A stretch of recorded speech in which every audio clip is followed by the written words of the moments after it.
What's up, guys? So today I'm coming to you kind of doing a advice and a tip video for relationships and pretty much household things. If you have pets, I've got a few for there. If you're finding that there's a little bit of, not hostility, but a little bit of misunderstanding as far as what you do around the house or what your significant other does around the house. This video is to kind of help with that. So the first tip that I want to throw out there, or advice that I want to throw out there, is forget the notion, guys, this is mainly towards y'all. Forget the whole notion that the woman is the one who does all the housework. The woman is the one who's supposed to clean, vacuum, mop, sweep, cook dinner, do the dishes. Forget all that stuff. Do the laundry. Forget that. In a relationship, let me go back a little bit. This is not like the 1950s. This is 2018. We have 60 years worth of progress that should be made. So, with that being said, men, step your shit up. Your woman works. She shouldn't have to come home and then go straight into doing this, doing that, doing this. At the same time, man or woman, when you come home and you see that your significant other has done some work around the house, vacuumed the living room or the bedroom, swept the kitchen. What is that cat doing? Okay. Swept the kitchen, mopped the kitchen, done the dishes, done whatever. Just because you worked all day doesn't mean that you can't help out with something else that still needs to be done. It is a partnership. It's not about how much you contribute to the relationship in a sense. It's not 50-50. Oh, I work, so you do all the housework. You work, so I do all the housework. It's not like that anymore. It's not about equal portions. It's about loving each other, and this needs to be done. I've got this. That needs to be done. Hey, can you do this? It boils down to that. Don't sit here and think that just because you're the man, you can't cook dinner. And don't cook dinner just because it's Valentine's Day or it's anniversary.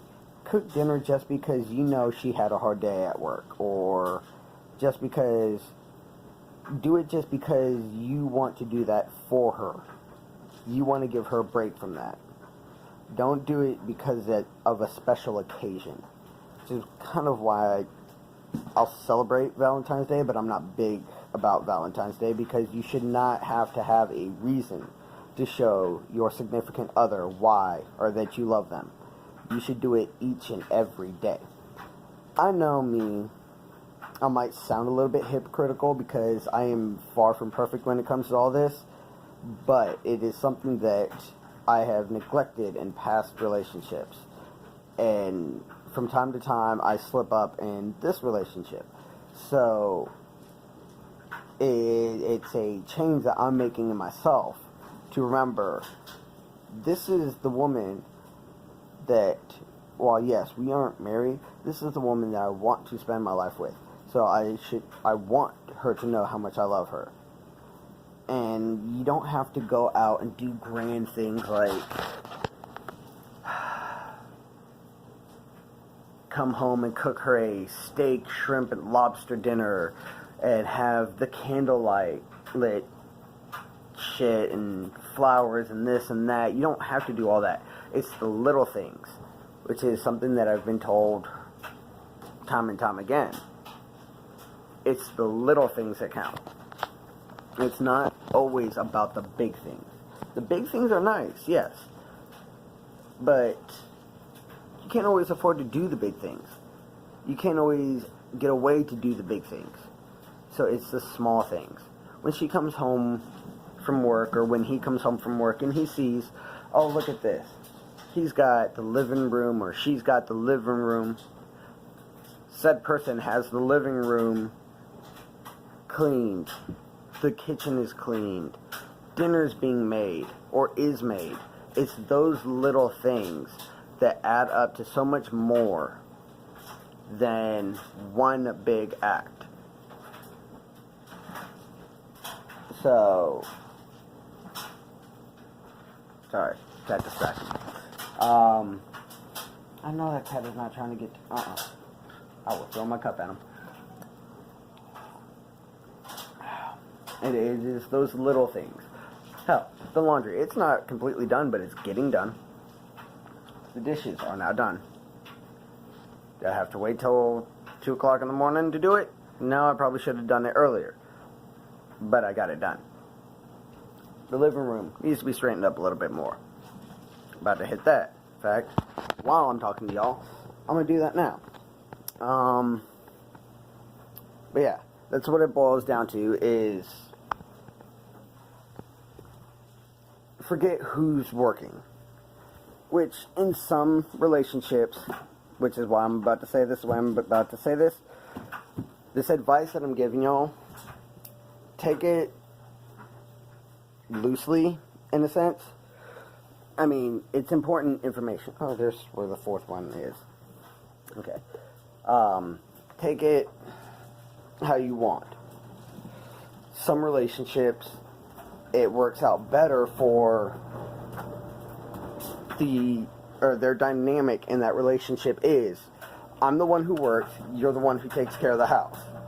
And they're perfectly fine like that. Other relationships,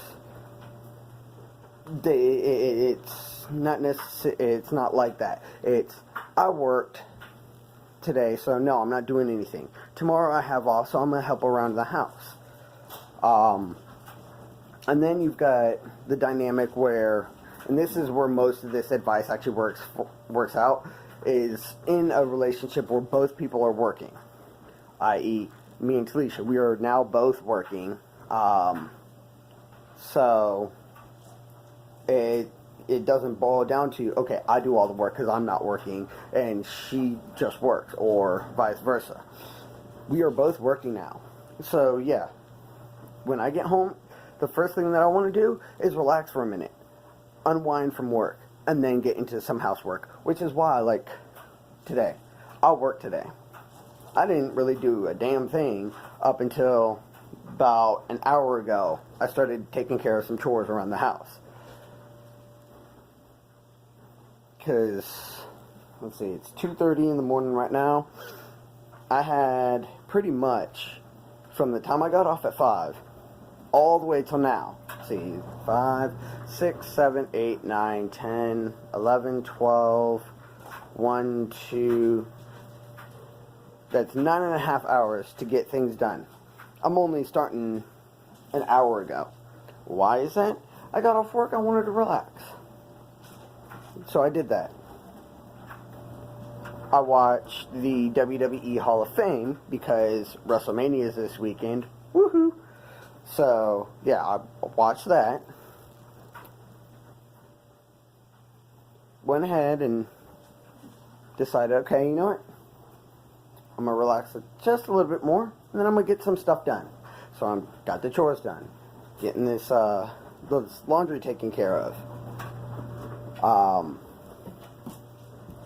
Straighten up the living room. Am I going to vacuum? Not tonight. I will vacuum later today. Technically, since, again, 2:30 in the morning. I will vacuum later today. Maybe. I might go ahead and take care of it tonight. But it boils down to, we all get it. You get off work, the last thing that you want to do is get right into doing housework. I hate doing that. She hates doing that. At the same time, for couples who are parents, once your kids are old enough, they can do chores. That kind of helps relieve any of the stressful factors of taking care of the house. Our kids, they've got, actually let me go ahead and come over here and show you this. Our kids, they've got a chore calendar. Each week, or each kid has their own row. This is actually like really hard to get in this tiny hallway. Anyways, each kid has their own row. Each column is week 1, 2, and 3. So for week 1, David does the living room. Week 1, Michaela does the kitchen. Week 1, Alex does the bathroom. Week 2, David does bathroom, Michaela does living room, Alex does the kitchen. Week 3, David does the kitchen, Michaela does the bathroom, Alex does the living room. That's on top of them cleaning their own rooms. We're working on them knowing how to do their own laundry. Look at this house. See, here's what I'm talking about. Living room needs to be straightened up a little bit more. Not too bad, but it needs a little bit of straightening up. As I was saying, the kids, they have their own chores. And they know as soon as they come home from school, they come home from school. If they've got homework, they get it done. They've got their chores to do, they get it done before they can go outside and play, or play on their tablet, or on the Xbox, whatever it is. Before they can have fun, they have to get that done. Now, that being said, as far as homework or chores first, for Alex, when he gets home, he immediately gets on his homework, then he does his chores.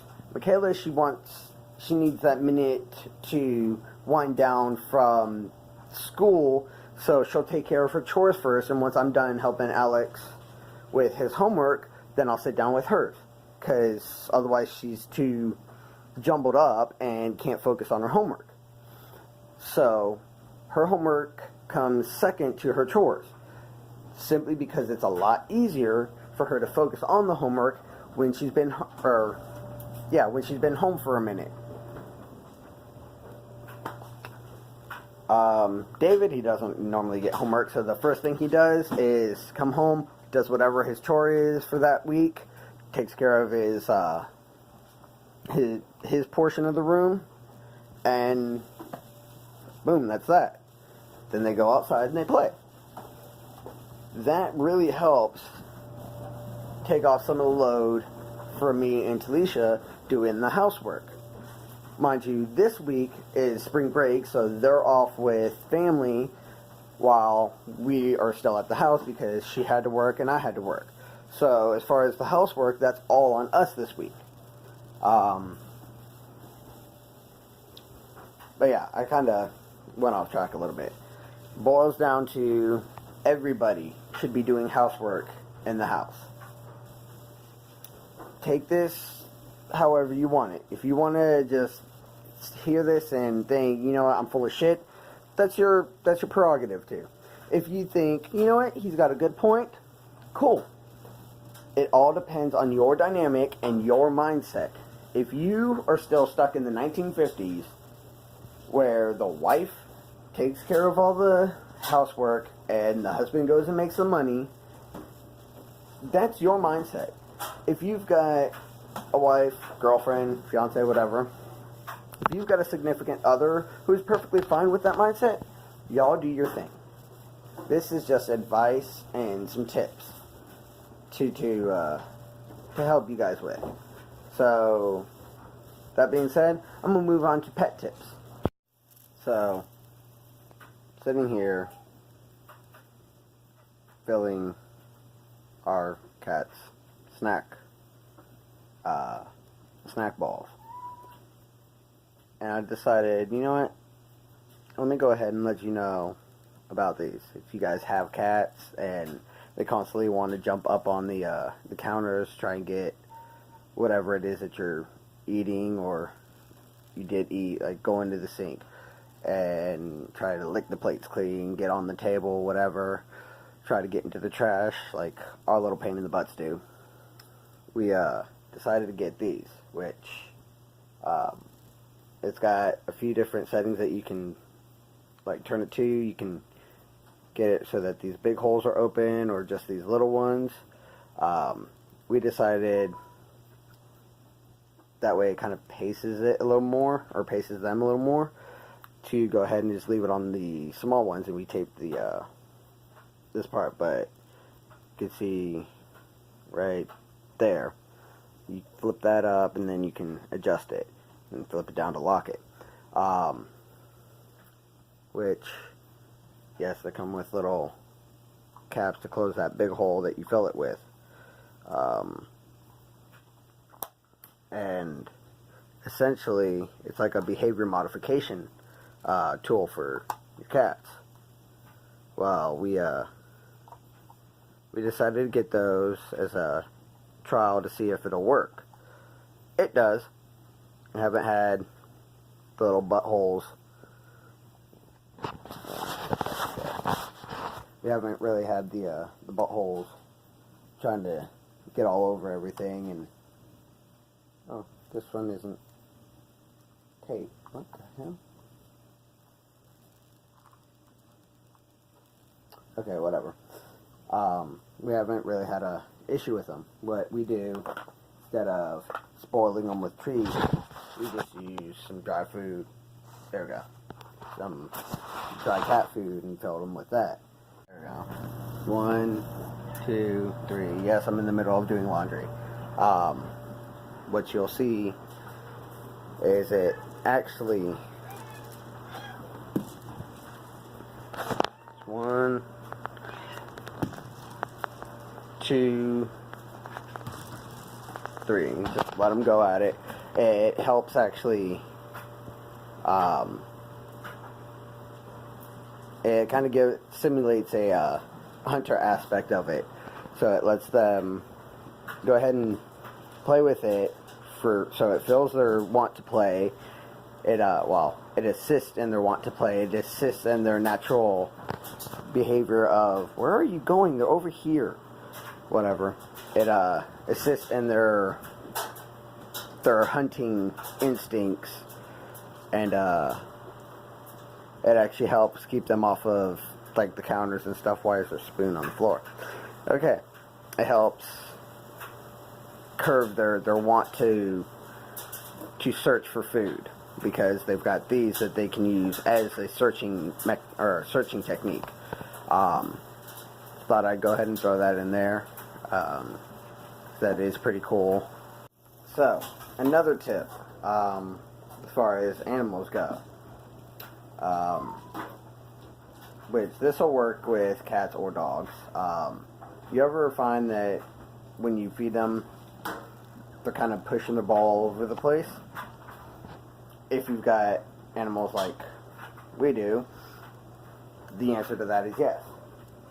Well, what we feed them, because we feed them wet food, and then, like I said, we give them the little treat balls, which we do between the meals. Well, we've got these, right? And we noticed they were putting it all over the place, trying to eat out of it. They'd shove their face in it, and the bowl would slide. So, what Talisha actually did is she took a hot glue gun, and she just put hot glue on the bottom of it to keep it from sliding. Yeah, it still slides a little bit, but not as much as it did before. So, there's another tip for that. So, one last thing before I end this. The treat balls that I showed you, there's also this kind that has like a little spiral in it. It's only got one hole in it, which is what made us think about taping up those ones that they're playing with right now. As So it made us think about taping up those ones. That way they've only got small holes. I think about possibly maybe buying some more of these ones for them. But yeah, so pretty much what I'm saying. There's different designs. There's those ones that don't have anything inside of it, just the treats that you put in there, in different hole settings. And there's this one that has a spiral in it with one hole that you can sit here and see if I can do this one-handed.